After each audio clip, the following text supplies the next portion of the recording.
Before we can talk about what false knock is, we have to have a clear understanding of what knock itself is. There is this meme going around on Facebook. I've seen it 100 times already and it's super annoying by now. Anyway, it states, knock knock, who's there? A Rod.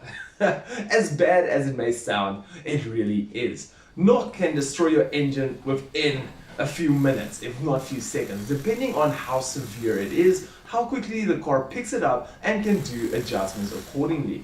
So basically, I'm going to tell you guys quickly a few things that can cause knock or slash pre-detonation. Okay, so it can be that your car is running way too lean, it can be too high intake air temps, too much boost, poor fuel, and too much timing advance, and the list just goes on and on and on. All of these things can actually cause, if having it not right, it can cause severe knock. And as I mentioned just now, and I just want to state it, knock is something you want to stay away from completely. So what is false knock? False knock is basically if your car picks up there is knock, but it's not anything of the things I just listed above. It's something outside, showing as something outside actually influencing your engine to think it's experiencing knock, but it's actually not experiencing knock. This will result in your car actually pulling timing out, losing power to try and save your motor while it's not actually experiencing any real knock. So what I've done is I wrote 10 things down, which I'm too lazy to memorize, so I'm quickly going to go through it with you. Point number one is shifting. Believe it or not, sometimes while you accelerate and you actually shift, if it's manually or automatically, as soon as your clutch disengage and your clutch engage again, that thump on the engine can actually come back as knock. Secondly, it is a worn engine mount. Believe it or not, sometimes when the engine mounts are really bad and worn out, and in some occasions where the rubber of the engine mounts actually gone, you'll have bare metal hitting each other. And that bare metal sound will actually go through your car's block and it will be in the surrounding, and your knock sensors will actually pick up that you are having knock.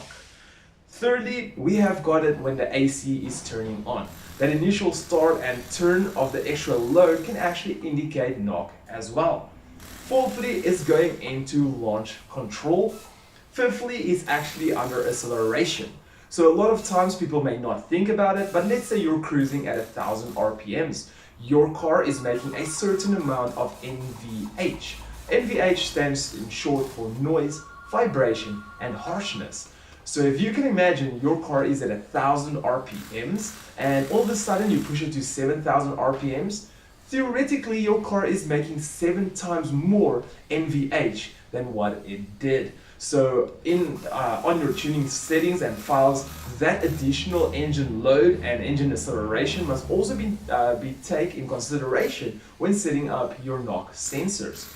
And then we have misfires. So whenever your car is accelerating and there's actually a misfire and you just feel this massive bog and your car pulls again, basically that can also indicate, actually your car can actually pick up that misfire is also knock. Just confusing you a little bit more, but it is actually a misfire.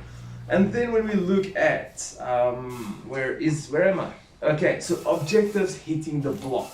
Most likely if you're going to go on the internet now, you're going to go and look at anything that can cause false knock. A lot of people actually say look at loose pipes just swinging around, hitting the engine or hitting the structure, metal parts just hitting one another inside the engine bay. It can basically be multiple things that can actually cause additional noise in your engine bay for your knock sensors to pick up. And then we actually have bad roads. Believe it or not, a bad road can also cause knock. Why is that? Because as soon as you drive and there's a pothole or there's just a ultimately bad road, all the stumping and the up and down and hitting of the suspension on the road can actually give you false knock as well.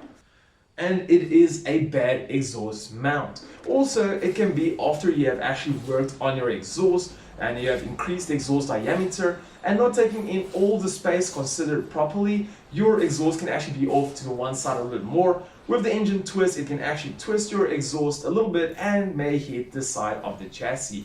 Also, one of the people that I saw on YouTube actually stated that his exhaust mounting, they're basically the rubber bushing holding the exhaust was kind of worn out, giving way too much swing of the exhaust, hitting the side of the prop shaft and also causing some false knock. And then lastly, we actually have if you have a bad knock sensor. So once your knock sensor actually goes bad, what will happen is your car's knock sensor will not be able to pick up all that fine small noise. It might go oversensitive or it might not go sensitive at all. So basically this will result into your car having false knock completely the entire time, depending on how severe it is, or your car will not pick up that you have any knock and you'll lose your engine within a few days. It was easy finding these 10 examples of false knock. The difficult part is to actually go to your car and find knock. That is much more difficult than just mentioning everything I did over here, but these things is to help you take in consideration of what false knock is. So now we're going to go into the fun stuff. We're going to go to the data logging. So I've got two files, and let me quickly tell you guys what is the difference between the two files, so I don't have to sit and explain while we are looking at the logs. So basically log number one will just be a normal log where I just go out and check my car's performance, trying to see how I can get a bit more power and make my car a little bit faster. What you will notice is on cylinder number 4 specifically, I'm experiencing some knock, right about above 6,000 and up roughly. So then what I did was on the second log, I actually went and I went and I tried to actually tune my MAF sensor. So why am I talking about tuning MAF sensor in a knock video? It is advised whenever you tune your MAF sensor to make sure you have no knock. It's just advised, it's something small just to get into that final little detail. So basically what I did was I pulled 4 or 5 degrees across my wide open throttles, WTO, and after stopping and reviewing the log, I noticed, damn, I'm still having knock on cylinder number 4 at the same place, above 6,000. So this indicates to me that I've pulled 4 or 5 degrees timing out. So before it was, let's say for example, -2, I pulled 4 or 5 degrees out. So we should actually be good in the green. We should be 3 degrees away from experiencing knock at that same specific time. So this is one of the indications that there's actually false knock because it's on the same place and on the same cylinder. So yes, it can be on more cylinders, yes, it can be in different places depending on what is causing your false knock. So this is indicating false knock to me. So what we're going to do is we're going to quickly go to the laptop and let's have a look at the logs. Okay, so we have got both the data logs open. Here's data log number 1, as you can see here, 01, and here is data log 02. Okay, so basically we're gonna first look at data log 1. This is the log where I was doing a normal performance run and just trying to see where I can get a little bit more power. So right over here, you can see there is cylinder 1, cylinder 2, cylinder 3, cylinder 4. So basically this indicates our retard. So you can see the line is actually straight, and then right over here we can see like a small dip and a little bit of a bigger dip. So this is basically our retard, and if we click on it, you can actually see here cylinder number 4 actually increases, and where is that? It's just about, if we look here at 6,000 RPMs. So you can see at 6,000 RPMs we are starting to experience retard, and then it shot a little bit up. But right over here, if you look at this TPS, throttle position sensor, it's this green line over here. You can see it's going green and then all of a sudden it just drops flat. So that is basically me letting go of the throttle, and also we basically hit max RPMs. So I could actually feel when I push it till the red line, when I felt that stomp, that doomp. So my car is limited to 7,000 RPMs, and yes, my car, the RPMs, if I'm not mistaken, is 7,000 RPMs. So you can just see I just went a little bit above. So that bigger stomp over here could just be me hitting the limiter basically and pulling some power out. So, but the initial thing to take in, as you can see, there across the board, there's absolutely no knock, and then cylinder number 4 until basically a red line. Now what we're going to do is we're going to quickly go to the other log. As you guys can see, there's no retard. So the other log is the log that's actually where I pulled timing out. So you'll see there's a no knock, and all of a sudden, boom, 4,000 at cylinder 4, there's a knock again, and that is above 6,000 RPMs again, up until 7,000 RPMs. You can see I actually just let off here a bit before 7,000. Yeah, just before 7,000 I led off. So this is going to give you an indication that cylinder number 4 is the only one having knock at the exact same place. So to give you guys an idea, what we're going to do is we're going to go, let's take 6,000, right, as a number. 6,000 RPM, sorry. So there we got 6,000 or 59, let's go 5,999. As you can see, our spark over here is this blue line. At this specific part at 6,000 RPMs was 1.5. So our ignition was advanced to 1.5 degrees. If we go to our other log, let's quickly go to 6,000. We just paused it. And there we go, exactly 599 as well. We're at 6.6. So this shows you we were at 1.5.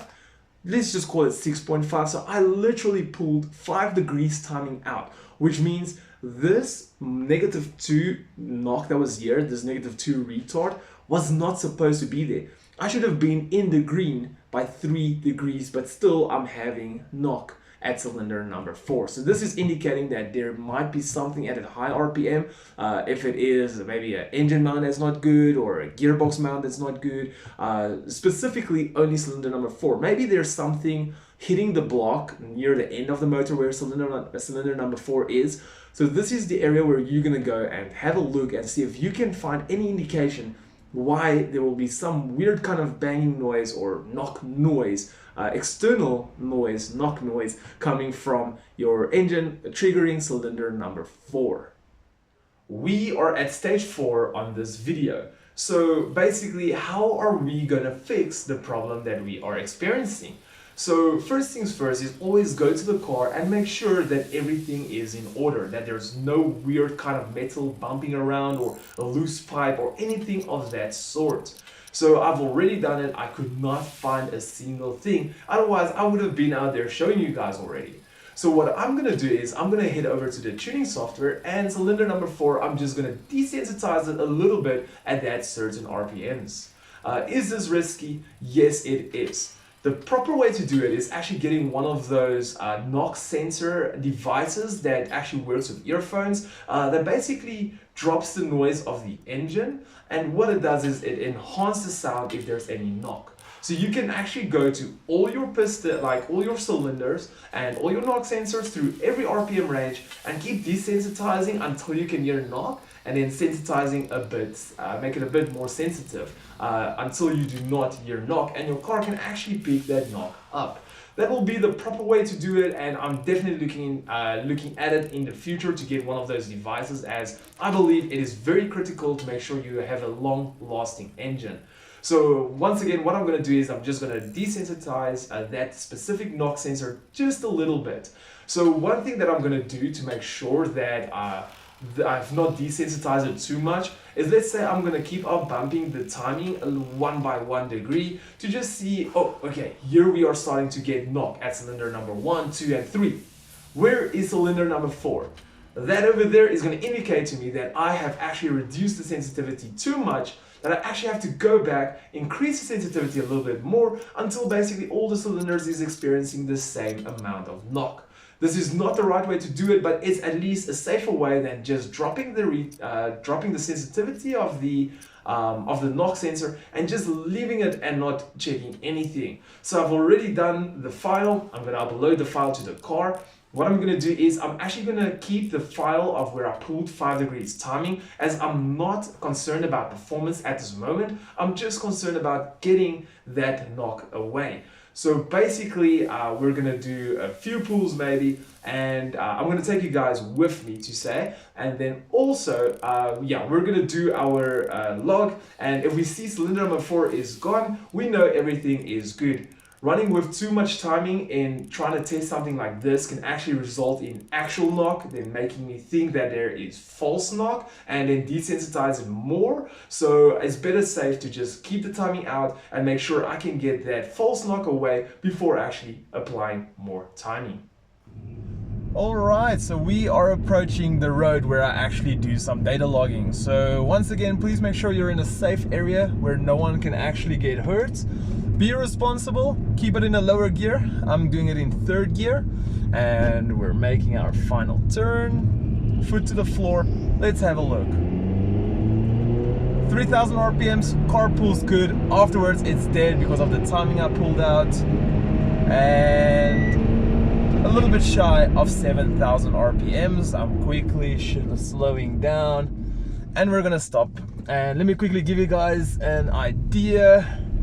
I'm just gonna do a quick sweep and we're still experiencing some knock at cylinder number 4, which means I might have not desensitized it enough. Let me desensitize it quickly and we're gonna try again. Alright, so we are approaching our road again. I'm locked in 3rd gear. Okay, pushing it. Where the turbo kicks in, pulls great, drops off, timing has been pulled. Shy of 7,000 RPMs again. I could have pushed it maybe a little bit further and we are still having some knock. So what I'm gonna have to do is I'm gonna have to basically desensitize it even more. Alright, let's quickly try this again. Log starting, foot to the floor, tint number 4. Come on, this must be the one. I went beyond the limits. Come on. Hit the limiter over there. Let's slow down. Stop the log and quick review. And we are still having knock on cylinder number 4. Let's go wrap this up. We are back now and unfortunately we were unsuccessful. Very disappointing. I was hoping that we could have tried to get it sorted. So there's a few things that actually can take place why this was a little bit unsuccessful. It might actually mean that it's not software related, that there is something I could have overlooked. Something hitting the engine block or something of any sort causing that small knock. So there is one thing we must also take into consideration is the fact that if the car experiences any knock at certain RPMs, you actually have the ability to adjust how long it will actually pull timing. For example, if I get knock at 3,000 RPMs or 6,000 RPMs, it doesn't matter. There's actually an adjustment I can make to say how long in seconds it must keep pulling that certain amount of degrees. So that is something that I can also try to adjust and see what the outcome is going to be. I just felt that it's not necessary to go there. Why am I saying that? Is because at the start of before I started to log, the frequency of my knock or the hertz, whatever the case is, was at 2. The limit as how high you can adjust it is 3.5. That's basically the maximum. Myself, I even went above maximum, said to the computer that I know what I'm doing, I'm going to put it at 5 and still we were receiving that knock on cylinder number 4, which indicates to me that there is something just triggering it that I definitely overlooked. So we're going to wrap this video up. Before we do, what I'm going to do out of curiosity, because I've been doing the logs before and the logs after, by pulling 5 degrees, we can actually go and have a look how much power I'm losing by pulling 5 degrees. Let's get to the laptop. So we're going to compare 2 logs together. So what we're going to do is we're actually going to go and have a look at a certain RPM. In this case, we're just going to take 5,000. We're going to look at 5,000 RPMs, see how much timing there is and nothing else has been changed, and then look at the mathematical horsepower that we get. So basically the car has got like a torque, a Newton meter sensor in it or something of this sort. So basically you can pick up how much torque you're making, and with a calculation you can find out your horsepower. So if we look here, we are at 5,000 RPMs. we are receiving 7 degrees of spark. And then if we look at our horsepower, we're at 307 horsepower. So just gotta remember all of that: 5,000 RPMs, 7 degrees spark, and 307 horsepower. Then if we go to our other log, here we are at 5,002 RPMs. That 2 RPMs, just if I do try to take it down, it goes to 4,997. So this is the closest to 5,000 RPMs I could have gotten it. We are at 2 degrees spark. So you guys can see I exactly removed 5 degrees of timing.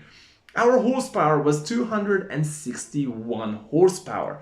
So basically, if we do a calculation, 307 minus 261, we get a calculation of 46 horsepower difference. So now if we calculate it, 46 horsepower, 5 degrees were removed. So what happens if we remove 4, 3, 2, and 1? So what we're going to do is we're going to take that 46 horsepower difference divided by 5 to see how much horsepower we get from 1 degree of timing. And it turns out to be 9.2 horsepower, which is equivalent to 6.76 kilowatts. So that gives us an indication that if I want to add, let's say, 3 degrees of timing, I'm going to get about 30 horsepower. So this mathematics might not be equivalent. Okay, it's just under 30 horsepower. It's about 26, 27, 28 horsepower, somewhere around there. We're just going to round it down to 30 horsepower. So it just gives you an idea of this, the application I have, and as my car is with all the calculations and everything I've been doing and up till the tuning up till this moment, basically I can get 10 horsepower with every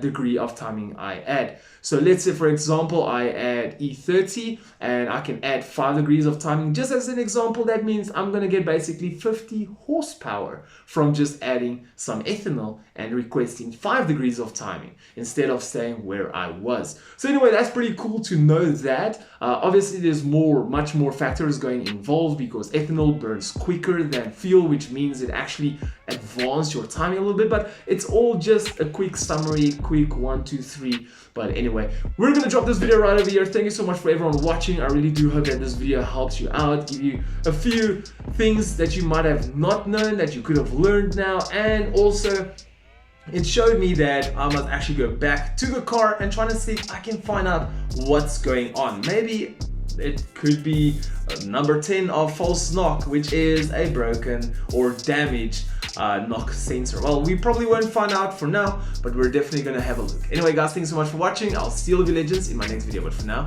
peace out.